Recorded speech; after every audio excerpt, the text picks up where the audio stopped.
we all have their own autonomy. We don't want to do what you call it, to work all together.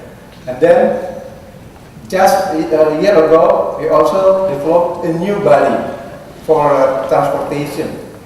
It is also doesn't work. Why?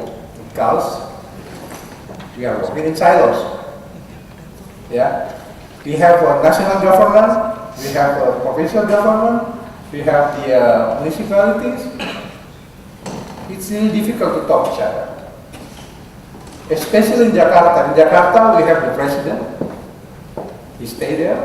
We have many embassies there, 160 embassies. And then we have also many ministries there.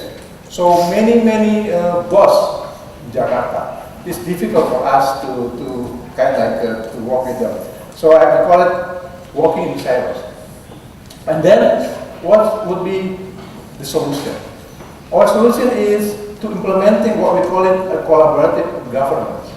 It is not new. This is already from a long time ago, but for us this is new, and then it is, believe me, it is difficult to do in Jakarta, but we have to do that.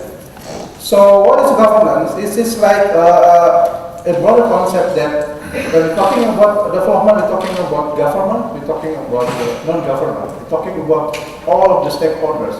Like maybe this approach is like what our colleagues from the UN Habitat yesterday when they're talking about metro hub. It is very much the same. So we're talking about working all together with all the stakeholders, and then including the informal and formal relationship when we're talking about working together with all the stakeholders. And then, of course, this is need to be put it, the consensus need to be put in one document. So we call it, what we call it as a grand design. This is like a consensus document which comprises of vision, mission, main issues, main target, policy and strategy, roadmap, and action plan. So by having this, we believe we are not going to work in silos. We are all the national government, the Jakarta government, the surrounding area government. We are working with the same target, the same roadmap, and also, of course, with the same action plan. So this is the idea. And then, now we are in the early step of developing this idea, and then hopefully, of course, we need help. If someone around here in this room can help us, we are very much, what we call it, open our door for all of you. And then, JICA now, it seems like they're eager to help us on this. And then, one thing that we are doing now is we provide grant for the surrounding area. It is a very much huge money. Why? Because the surrounding area, consider Jakarta is we are a rich city. So they ask for everything from Jakarta. Why? Because our water coming from outside Jakarta, coming from their area, so they charge us with the expensive rate. And then every day the what they call it, the commuter coming from their area, and then they ask us to build their bus station, their train station, to make sure that the commuter come to Jakarta not using their motorcycle. Now in Jakarta, the motorcycle, the motorbike is 14 million units, more than number of population in Jakarta with 10 million. So can you imagine? It is, and then the car is 4 million. So the whole car and the bicycle, motorbike in Jakarta is 17 million. Can you imagine every day in our world, it is like flyers. And then we have a traffic jam. So we provide funding for the water for them, like a compensation we build station, bus station, we also provide them the people with the bus, really cheap, what do you call it, not expensive bus. And then also we provide funding for one of the agency, because we have our final disposal solid waste there. So we provide funding every year. But this is like a sporadic way to solve our problem. So we need to have a grand design. We need to put in all of this plan into one single plan. So we believe by having this, we can move all together, move forward without no silos at all. And then another idea when we're talking about the grand design, we are talking about our, what do you call it, migrant coming from the rural area. It's far from Jakarta. Now we only provide funding, grant from our neighbor, not for our rural area far from Jakarta. So our idea through this grand design, we are going to provide funding for our, what do you call it, our faraway hinterland. Yeah, to make them, what do you call, empower the people before coming to Jakarta. So when they come to Jakarta, they are ready to enter the what do you call it, the job. And then of course we also provide grant for training, vocational education, including building production center for the agriculture. So we believe later on, by having this, the migrant coming to Jakarta is really ready to work into the, what do you call it, workforce. Thank you very much. Thank you. Muchas gracias. No se ve, pero maravilla. Las experiencias que quisiera hoy compartir con ustedes pretenden ser una posible contribución a la nueva agenda urbana a partir de lecciones que hemos aprendido en experiencias participativas de planificación en 5 ciudades de América Latina, Asia y África. El tema del cambio climático y de la adaptación al cambio climático es parte de la nueva agenda urbana, y en el inciso 80, me lo aprendí, dice: nos comprometemos a apoyar el proceso de planificación de la adaptación a medio y largo plazo, así como las evaluaciones de la vulnerabilidad de las ciudades. Y lo más importante es para fundamentar planes de adaptación, políticas, programas y actividades dirigidas a promover la resiliencia. Esto es un poco la idea que nosotros tenemos al presentar las experiencias del día de hoy. Una de las primeras preguntas que nos hicimos al empezar estos proyectos, que luego contaré cuáles son, es a qué escala debemos proyectar los escenarios del cambio climático. Si es a nivel de continente, región, país, subregiones, municipalidades, ciudad, y obviamente, como estamos hoy en el tema de la ciudad, cómo logramos entender el tema del cambio climático en la ciudad y dentro de la ciudad en aquellas áreas que son más afectadas.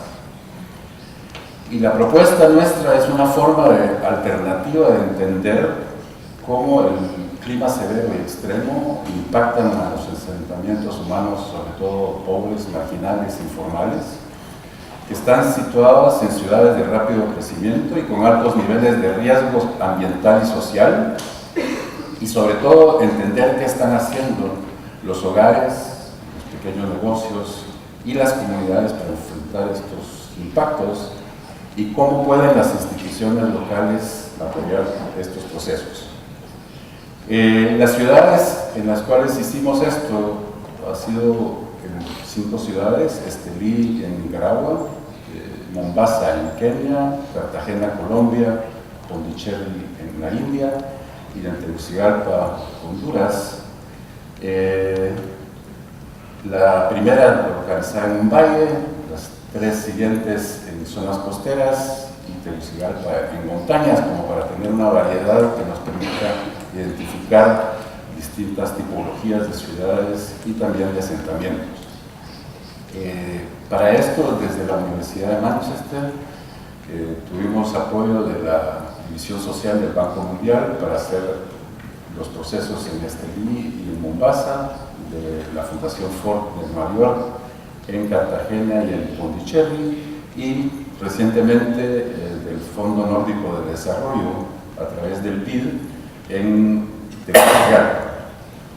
Hemos trabajado con una variedad de instituciones, tanto ONGs, gobiernos locales, gobiernos provinciales, y hemos ido aprendiendo en el proceso desde lo que fue cómo empezar a entender el fenómeno hasta llevarlo a procesos de planificación y luego de implementación a partir de lo que los procesos de planificación nos decían.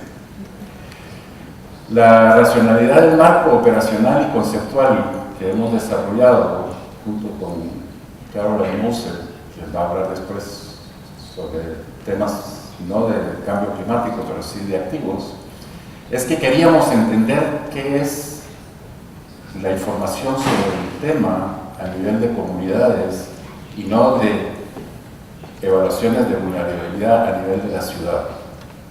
Queríamos focalizarnos en los activos de los pobres más que en sus problemas. Y queríamos entender cómo se adaptan a los procesos paulatinos y muchas veces imperceptibles que están vinculados al cambio climático y no al tema de los grandes desastres naturales. Y queríamos entender qué está pasando a nivel de escalas de la comunidad, en vez de esperar a complejas soluciones técnicas que muchas veces se formulan pero no se implementan. Los principales resultados después de trabajar en estas 5 ciudades son básicamente los siguientes. La gente en estos asentamientos sabe más sobre el tipo del clima que los impacta y cómo los afectan que lo que los académicos, los planificadores y políticos piensan. Lo otro interesante es que no son los grandes desastres, como los huracanes, los que están afectando a los barrios.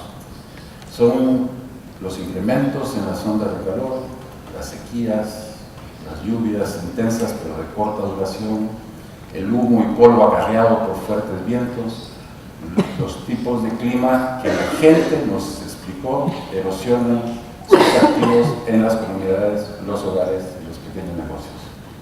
Y lo más interesante es que hay diferencias fundamentales aún en asentamientos que están uno al lado del otro.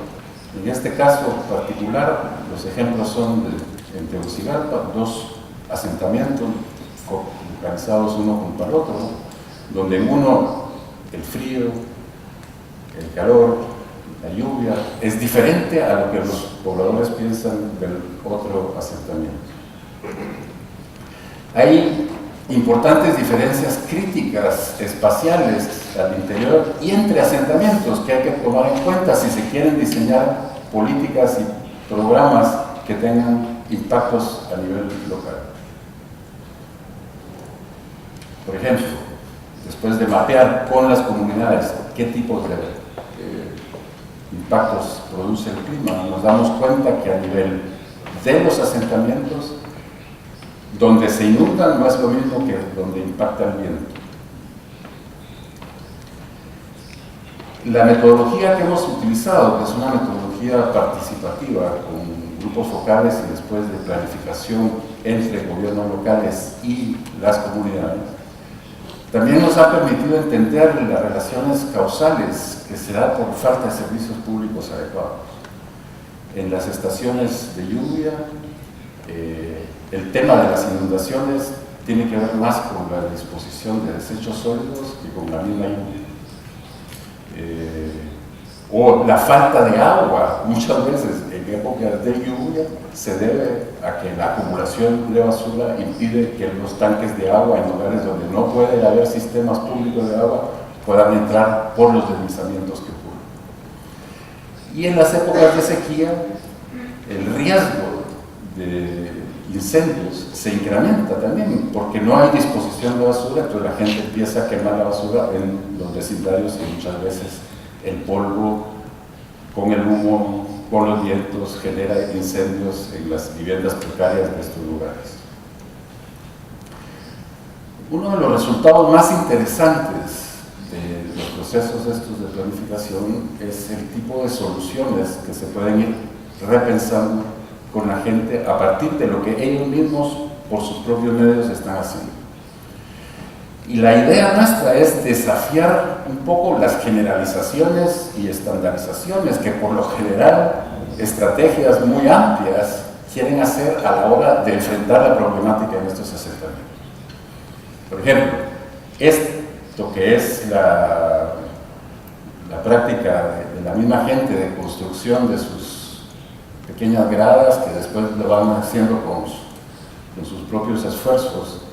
La idea también es generar formas con los arquitectos que se puedan construir gradas que tengan un poco de descanso, sobre todo por los ancianos que viven en estos asentamientos, lugares que también puedan generar espacios públicos. O sea, utilizar el mismo espacio que está en estos asentamientos, pero que se pueda redistribuir la forma de enfrentar la problemática ambiental y climática en estos lugares. Uno de los temas claves es la falta de agua. El agua es desastre, pero también su falta es tema fundamental en estos lugares. Y lo que nos hemos percatado, y esto lo hemos empezado en Tegucigalpa, es a emprender una serie de procesos de cosechas de agua, lluvia, a nivel de equipamientos comunitarios y viviendas individuales, a partir de las prácticas que la misma gente está teniendo, y que muchas veces lo hacen mal porque no tienen recursos o la asistencia técnica para construir buenos recipientes, buenos procesos. El cambio de techos es una cosa fundamental para mejorar la calidad del agua que la misma gente ya de por sí está cosechando. Y lo importante en todo este proceso es generar proyectos que puedan ser replicables con recursos que la gente misma ya utiliza, pero que necesitan de cierta asistencia técnica y financiera para consolidarlos y darles mayor resiliencia. En las 5 ciudades hemos encontrado que el uso de llantas lo utiliza la gente.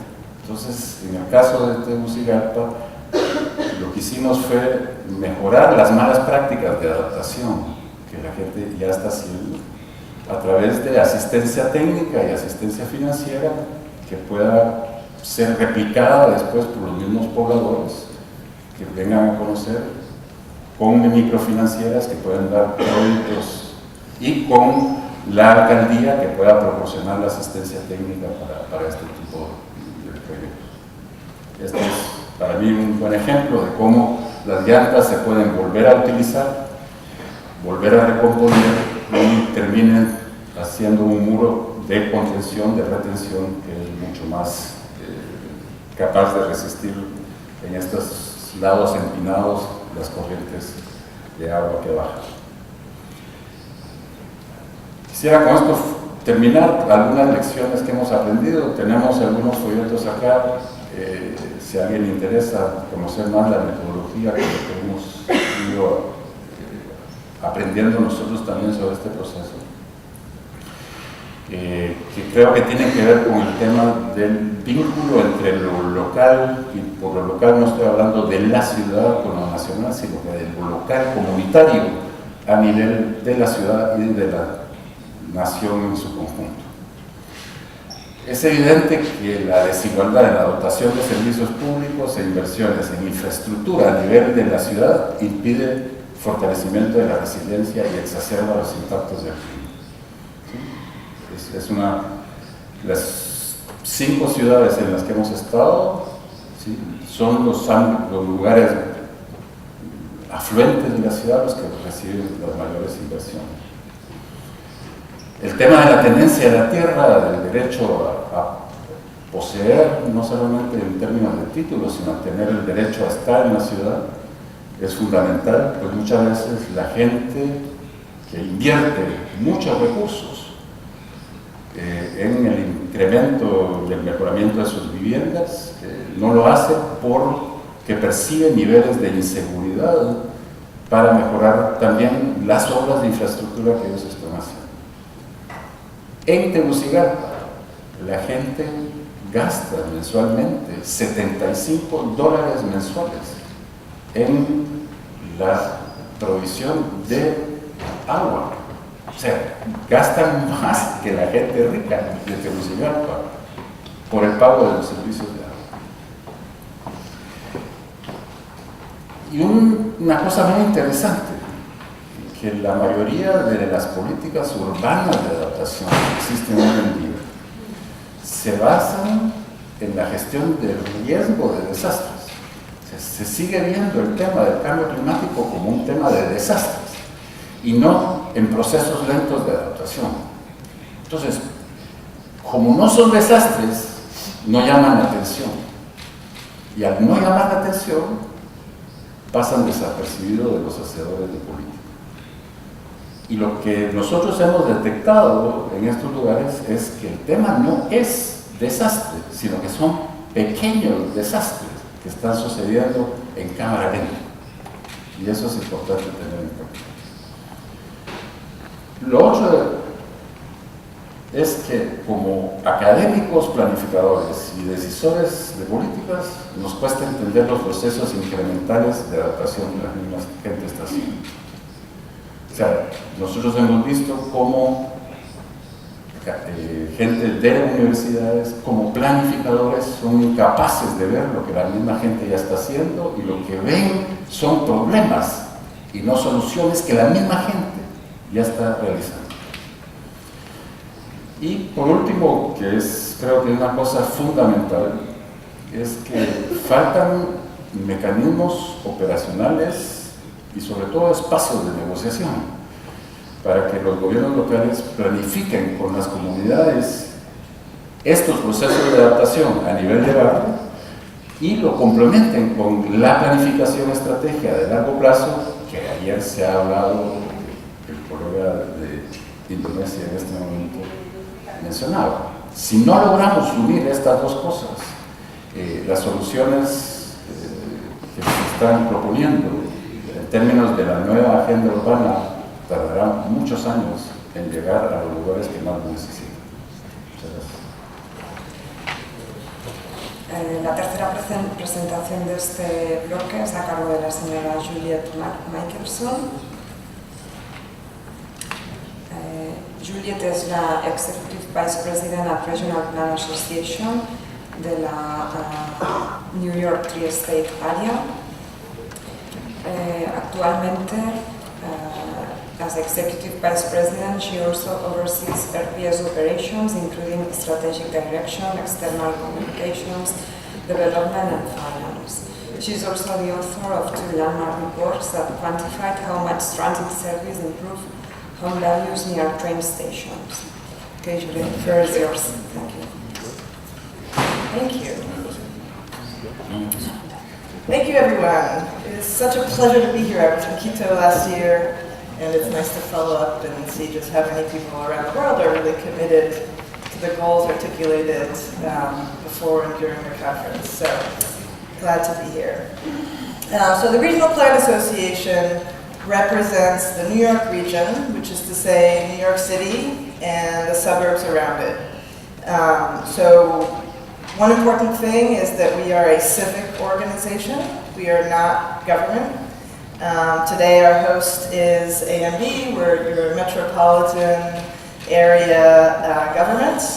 And I imagine that many of you also represent regional area governments. But RPA is a civic organization. It is a nonprofit organization that is funded largely through grants and through actually companies and individuals who support our work. And much of the planning in the US is done at the local level. There are some policies that are directed by the national government, fewer and fewer. There are some policies that are directed by the state government, but really many of the land use decisions, maybe many of the local transportation, street level decisions, even public transportation, many of the sort of water, sewer infrastructure are all decisions made at the very local level. And this is a problem when this is our region, the red dot in the middle is New York City, or is Manhattan, I should say. And New York City is only one of 783 independent municipalities that each make their own decision about what gets built in their town or in their village. And so the role that RPA plays is to bring together the 3 states, New York, Connecticut, and New Jersey. We bring together the 31 counties, and we bring together the 783 municipalities. Another challenge that urban planners have in the US is that we are right now stuck, as I'm sure you've all read, in a political era where government has really taken a much more retracted role and is very powerless and in fact has very little money to spend on any kind of urban planning initiatives, any kind of transportation, infrastructure initiatives.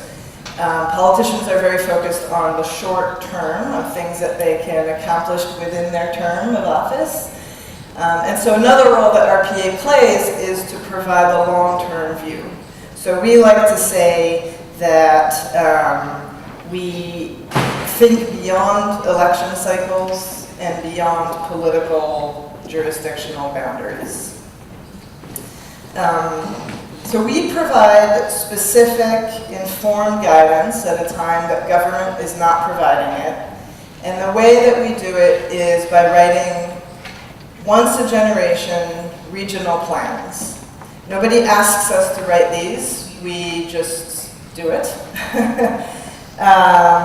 And we have written 3 in the past. I'll talk about them very, very briefly. But really what I want to most talk about is that we just released our 4th regional plan late last year.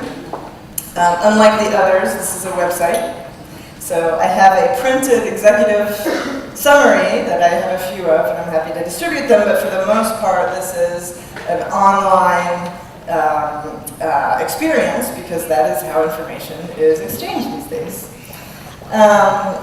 And the way that we have influence, because people ask us, because we're not a governmental institution, we do not have the power to implement anything ourselves.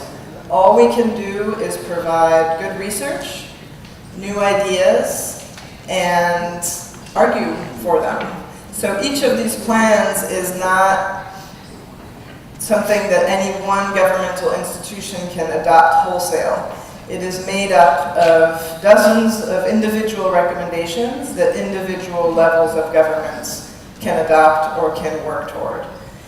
One way that we're influential, by the way, is that we have a very powerful board of directors, pretty large group of people, about 100 folks who have been in government or are headed for careers in government, and so we are influential in that way.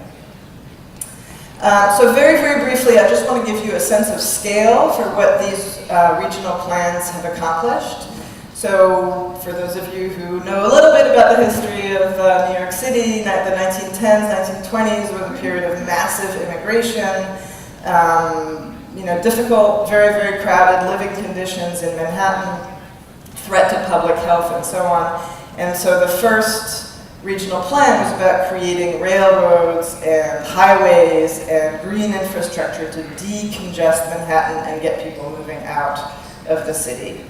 That plan was so successful that 30 years later the problem was the opposite problem, which was that we had suburbanized so much, we had devoured all sorts of open space and in fact had abandoned or disinvested in our cities. And so the second regional plan from 1968 was in fact about redirecting much of the growth to the urban centers of the region. In the early 1990s, this is hard to remember, even for New Yorkers, But we were just recovering from a very, very deep financial crisis. A lot of industry left the region and the rates of unemployment started skyrocketing. It was not really clear that New York was going to keep its role on the world stage of world economies. And so the third regional plan, published in 1996, was about investing in our infrastructure and opening the way for New York to continue to be a worldwide influential economy. So a few years ago we decided that the 1996 plan felt very far away. A lot of things had changed. Technology was in a completely different place. Climate change had become a real issue when it really hadn't been in 1996. The problem now wasn't lack of investment. The problem was lack of affordability and a lot of people moving into New York City. And so 6 or 7 years ago, we realized that we needed to write a fourth regional plan. And so we had this general sense of what it should be. We started analyzing data, but really we also at the same time undertook a massive public engagement effort, because like we were saying earlier, in this day and age, you really have to include the views of a lot of people to have a more sophisticated understanding of the dynamics at work.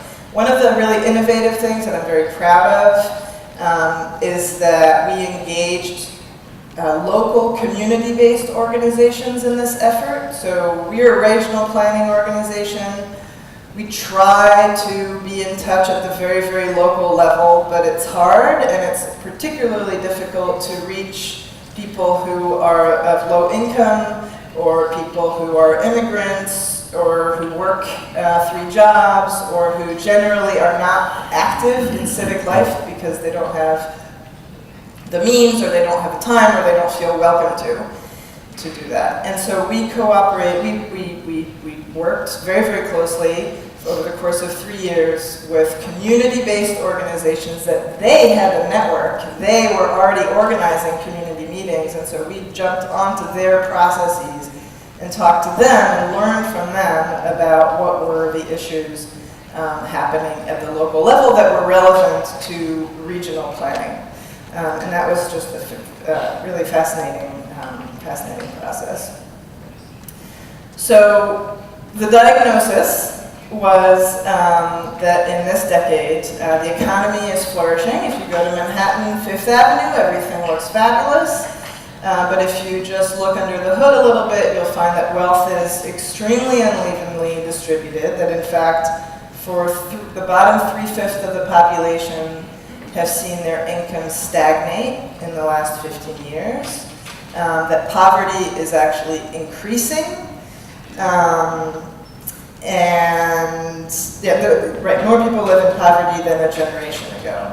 Housing prices have skyrocketed. We did a pretty sophisticated calculation and found that region-wide, we were probably 1 million homes short of what the demand was. And that's due to all sorts of things, but primarily each and every municipality not wanting to grow and having an impact on the regional market as a whole. Subway delays were up 3-fold in the last 3 years, in part because we've systematically and dramatically underinvested in our public transportation system. Big projects take too long or too expensive, and so we are not building. I mean, every time I travel to one of these cities, I'm amazed at how much cities are able to grow their public transportation system in a way that New York really is not. I will say that the most difficult and saddening thing to hear from people was the lack of faith in the ability of our governmental institutions to do anything about the problems that I just described. There is just a massive sense of distrust that the government will be able to do anything about it. So after 4 more years of data analysis, talking to experts, talking to partner organizations, talking to business leaders, talking to community members, we came out with the 4th regional plan in November 2017, and this was the vision that we articulated to create a prosperous, sustainable future that included everybody. We identified 4 core values: equity, health, prosperity, and sustainability. Oh, I should also say that some of our public engagement effort was in fact going to Quito and hearing about how the challenges that we were experiencing in New York were in fact, in the context of global issues that sometimes are not so different, even in very different geographic contexts. So these were our 4 values, and the plan was anchored around 4 overarching actions, which I will go over very, very quickly. The first was to make the region affordable for everyone. That we need to solve the housing crisis, and in so doing, make it more easy for people to live here, make it less expensive for people to own businesses here. And then the plan we really tried to, I know I've just spent 5 minutes talking about the challenges that the region is facing, and there was a time for that at the beginning of the planning, of the 5-year planning effort. But in the plan document itself that came out, we really tried to focus on the positive, forward-looking actions that the region could take. So these are just some of the recommendations. We had 61 altogether. About a quarter of them fell under this umbrella of making the region affordable for everyone, but some of the highlights was to protect residents who were being displaced in neighborhoods that were undergoing gentrification. At the same time, we did need to build a lot more housing everywhere, but particularly near public transportation. Create well-paying jobs, not just in New York City, which is where most jobs have been created, but in urban centers all across the region, and create healthy communities where there may be brownfields or other contaminated sites. We created, or I commissioned someone to create these renderings to help people imagine and visualize what the future could look like and make it look less threatening. People don't like change, so this was helpful for communications. The second big bucket was about climate change. We are a very, very coastal region. We have about 5,000 kilometers of coastline. And not only that, but our urban centers, of course, are susceptible to urban heat island effect, which has killed a couple hundred people in the last few years. Like, it is actually a problem we really have to grapple with. So under that umbrella, the argument was that climate change is here. It is already changing the region, and we are not being aggressive enough about addressing that. And so what we talked about was protecting the places where the densities justify it, but that also means that in lower density places, or in places that are going to be permanently underwater because of sea level rise, forget storm surge for a second, just sea level rise, 600,000 residents live in places right now that within 100 years are most likely going to be underwater. And so those places, unless they are in very, very dense parts of New York City, will most likely need to be, we'll find a transition plan for them. And that was a big deal, which, by the way, government was not able to make, but because we're a civic organization, we are able to make statements like that. We also talked about a modern, smarter energy grid as part of a way to reduce carbon emissions. In order to make climate change feel less like eating your spinach, and more sort of something that we could actually create something positive about, we took an area, if you've ever taken the train or the car outside of Manhattan to go to Newark Airport, you might remember a big wetland that is also an industrial area that is really very unattractive. And we said maybe, and it's going to be underwater within 50 years. And we said, well, maybe we can create a national park out of this and really kind of show that some positive change can come out of climate change. And this park would protect the areas around it and also be sort of a demonstration project of what resilience and investment in wetlands can do.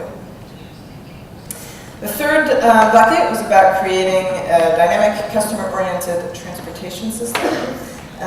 Again, we've dramatically underinvested in transit even as our region has grown. And so here we talked about totally modernizing the subway system in a short period of time. We talked about expanding the suburban rail capacity and integrating it into one network. Right now it's like different lines that don't really connect. We talked about turning city streets into streets for people and sort of reversing the 80-20, 80% for cars, 20% for people, flipping that over in the city and urban areas, and then expanding our rail capacity. Again, you know, this is the subway, on a good day, this is the subway that we experience, but really helping people to imagine that we could have a subway system like Singapore's was very helpful. And then the last bucket was an institutional improvement recommendation. So here what we were arguing was that these crises of transportation, of climate change, of affordability are so deep that they can only be addressed if we actually change the rules. If we change the government institutions, the way we fund these projects, the way we decide on these projects. And that goes to changing the very governance of the region. Under that umbrella, we talked about changing the procurement processes and other rules defining how we build new transit projects. We talked about charging drivers to drive in New York, in Manhattan, the way many other cities have done. We talked about pricing greenhouse gas emissions, and we talked about creating a new governmental commission to think about climate change, not just at a city-by-city level, but across the whole coastal area, and actually raising dedicated funds for it. Right now, there is no entity in charge of thinking or planning about climate change on its own. And then finally, we talked about increasing civic engagement, including more people in the planning process, and hoping that by educating local communities, we can reverse this trend of not wanting to change, not wanting to build anything more, which would go a long way toward improving our housing crisis. So again, our goal in the fourth plan is to create a prosperous, sustainable region for everyone. There are 61 recommendations, like I said. Some of these we were designed to be adopted quickly. Some of them are much more long-term. And many politicians have said, oh, this will never be done, this is crazy, and have called us unrealistic. But that's okay, because we're a civic organization, and we will be around longer than they will. So, thank you very much.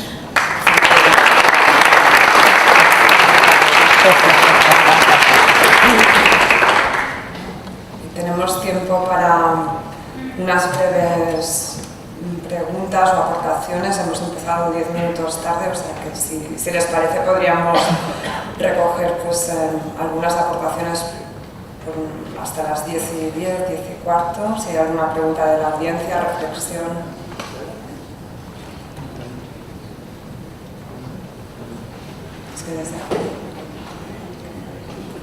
¿Alguna otra pregunta para hacer un poco de recopilación?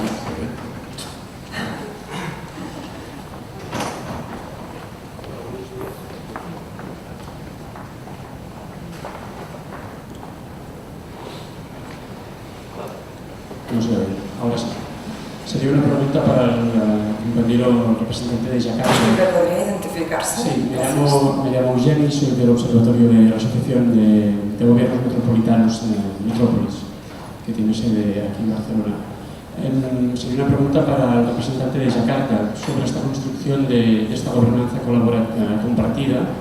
Sería saber si también incluyen a las comunidades, a los ciudadanos en la construcción de esta gobernanza compartida y si el objetivo final que se ha marcado consiste en la creación de una institución como podría ser el Área Metropolitana de Barcelona, una institución metropolitana, o una agencia sectorial también a nivel metropolitano, como podría ser el transporte, o simplemente un espacio de discusión y colaboración entre los diferentes organismos públicos y privados en la región. Cualquiera de ellas son espacios de gobernanza igualmente válidos, pero sería simplemente curiosidad de saber cuál es el objetivo final que se ha marcado después de este proceso de trabajo conjunto.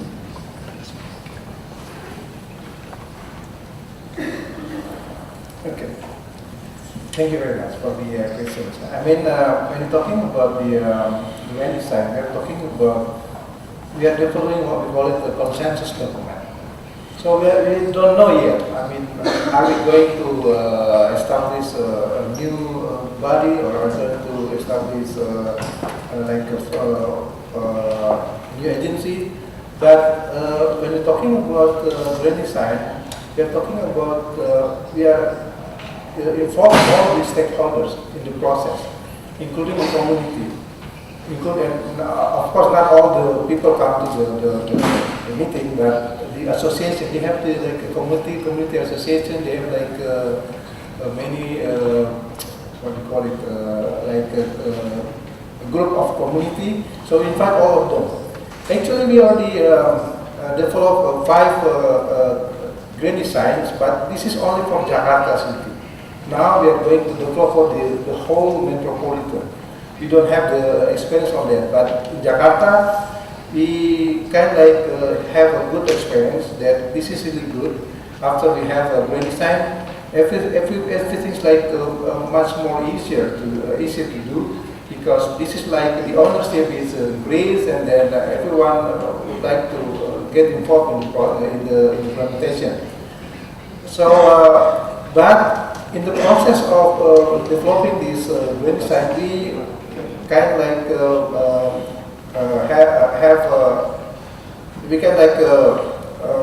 can establish what we call it a forum.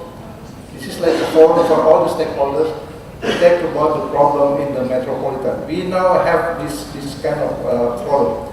At the end of the day, maybe the forum would be like a new agency or what, we don't know yet. Depend on the consensus of all these stakeholders.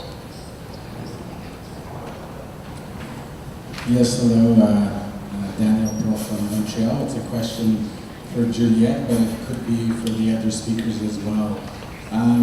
It's a real challenge to change suburbia because they have left the city, as you said, to avoid density and capacity.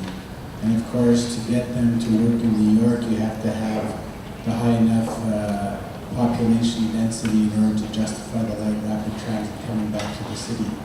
There was an exhibit in New York at MoMA called Foreclosure about 7-8 years ago that tried to look at densifying suburbia around New York City, and many people just laughed at the exhibit as totally unrealistic.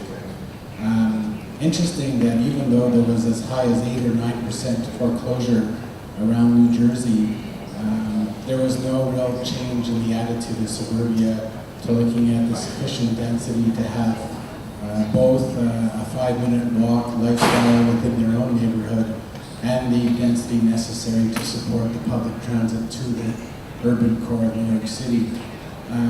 Maybe the strategy we had thought of at that time was to not allow investment to suburbia until they accept a change in complexity and capacity. I know politically speaking it's suicidal, but it's curious to understand, has this level of understanding of the issues entered the educational dialogue and co-learning that you had over the 3 years? Great question. I'd say a couple things. First of all, I think demand has really changed in the last 7 or 8 years. I think more and more people have expressed interests in urban living.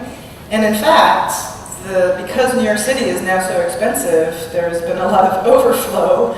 And even Newark, New Jersey, which has traditionally been an incredibly underinvested in community, is now showing signs of transformation. It's, by the way, a 20-minute train ride from Midtown Manhattan. So some of that, I think the market itself will address. Some of it, as you say, will absolutely depend on investing more in our commuter rail system. And we have an extensive recommendation about that and creating more of an RER type system than the one we have. And then the third, which is more of a governance recommendation that you refer to, is can we convince the state of New York or the state of Connecticut that their subsidy dollars to these towns would be far better spent in towns that are more dense, and therefore can they somehow favor in their allocations communities that are open to change, that are open to more development. So we're working on all 3 of those fronts. Sí, okay. Bon dia, una pregunta per a Juliette Michaleson també. Més alt. Bon dia, em dic Josep Canals, assessor de presidència de l'Ajuntament de Sabadell i consultor de la càtedra UNESCO de Sostenibilitat. Disculpi si ho he dit, no m'ha quedat clar quina és, m'ha semblat veure que no hi ha una autoritat regional de planificació a la regió de Nova York.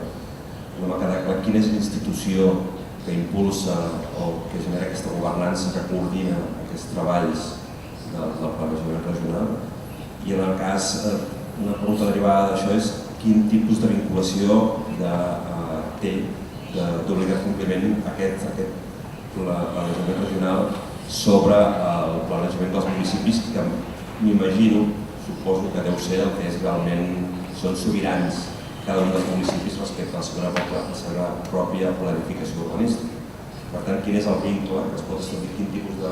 Si hi ha una vinculació legal des de la planificació regional, que pugui existir aquí a Catalunya, en alguns àmbits de planificacions territorials parcials respecte al planejament municipal, algun, no tot, però sí que vincula respecte a, per exemple, al sòl no urbanitzable.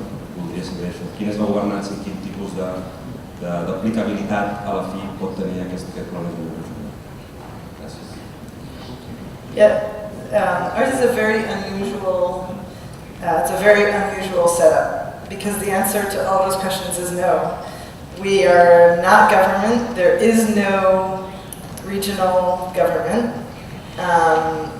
And nobody has to listen to us. But we've been around 100 years, and our last 3 plans have proven track records. They have included hundreds of things that have in fact been built. And so our role is really to shape the conversation. We're sort of halfway maybe between an academic think tank and a consultancy, where we have the freedom to analyze very big trends, and then we work sometimes with state governments, sometimes with city agencies or local communities even, to help them understand how we think they ought to change. But we have to convince them that our ideas are good ideas. And we also have a very, like I was saying before, a board of directors that is very powerful, that includes former governors, former mayors, people who we think will one day be governors or mayors. And so we have very good access to very powerful people. And so that's how we get kind of our ideas implemented. But it is a very unusual structure. Yeah. Recogemos una última pregunta. Good morning. I'm Caroline from the Barcelona Institute of Global Health. I had a question about about really whether, in listening to what you're saying, it makes sense to be talking about cities anymore. Can we really talk about the city of Barcelona? Can we really talk about the city of New York? Or does it make more sense to be talking about metropolitan or metropolis areas? Because a lot of the issues that we're seeing are not confined by these political city borders, and they extend out. And the real problems that there are when you have these silos, not only within different disciplines, but across municipal boundaries, that inhibit you from really looking for the solutions that are needed. So I'm wondering, just wanted to get maybe all of your opinions on whether you think that there's a new type of government structures, or what kind of government structures would be needed to really be addressing these issues, especially for cities like Jakarta, like Barcelona, like New York to some extent, that are very geographically broad, that literally cannot grow out much more within the city boundaries itself.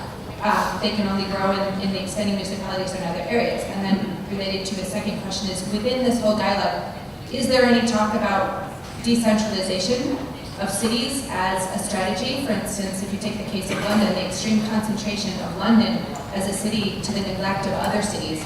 Within these dialogues, is there any kind of planning or thinking on a more regional or national level of looking at other cities that could support more growth and shifting some of the growth there?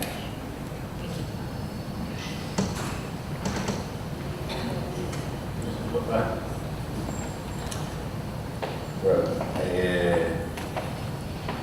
I can talk about some cities in Latin America. So maybe we can handle it to, because you were more interested about cities that in Europe or. I think there's the idea of commonwealth of municipalities can be an interesting way of addressing these issues. And from personal experience, I always think that it's important to start on very concrete issues, like garbage, transport, and to build from, not necessarily, it's important to have this overall plan, which I think is important, but the way that you construct on practice and the way that you bring municipalities to work together is through very concrete issues. So if you have the vision, which is what Julie was suggesting, with very concrete projects that can enable municipalities to work together, I think that you can start building this association of municipalities that can eventually decide what type of governance structures could be able to deal with the metropolitan and extra metropolitan areas.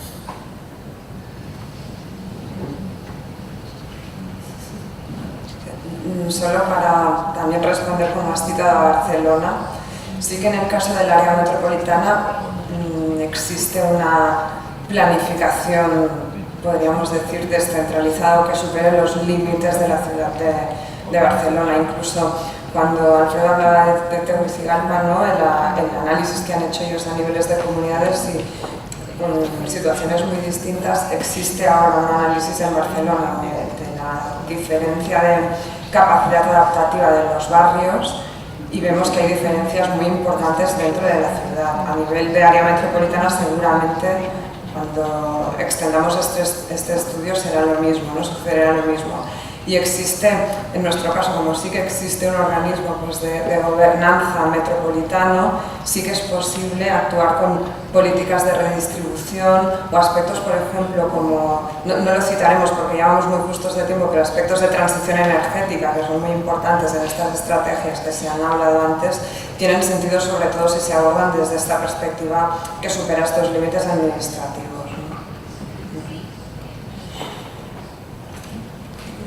I'll just add one quick thing. I think it depends on the issues. I think there are some issues that lend themselves very, very nicely to a regional approach.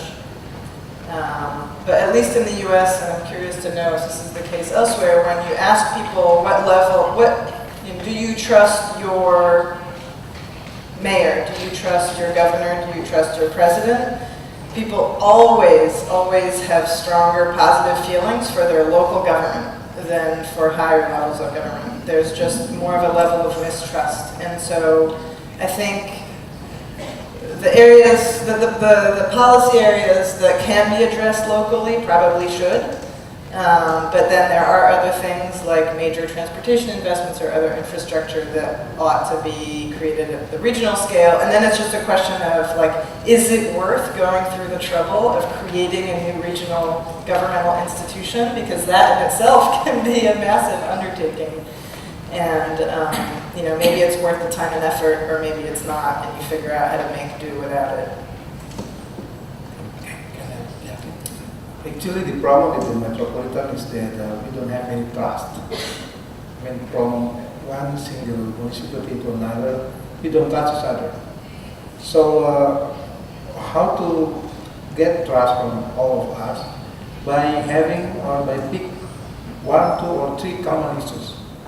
Like in Jakarta, our common issues is water, sanitation, solid waste, and of course the transportation. So by starting to talk about this issue, I think we can have what we call it a trust from all of us, and then we can move forward. And then of course, by having this trust, we can find at the end of the day one single goal, one single target, and of course we can agree on the development. I think that's the idea of having a grand design in Jakarta. Okay. Thank you all. Okay.